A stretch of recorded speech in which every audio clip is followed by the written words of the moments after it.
भूखे ही मर जाएंगे, इसी कटहर से काम चलाना पड़ेगा। चल तू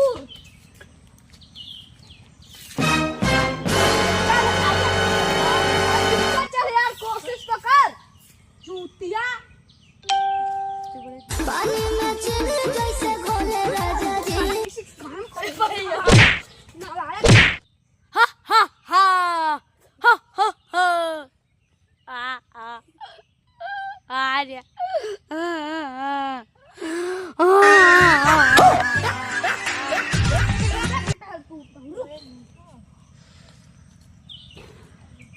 भोले राजा जी कमरिया गोले गोले, कमरिया गोले गोले,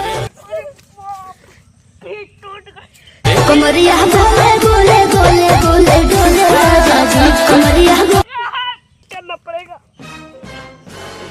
सच में गिर ही नहीं पा रहा हूँ, रील टूट गई है।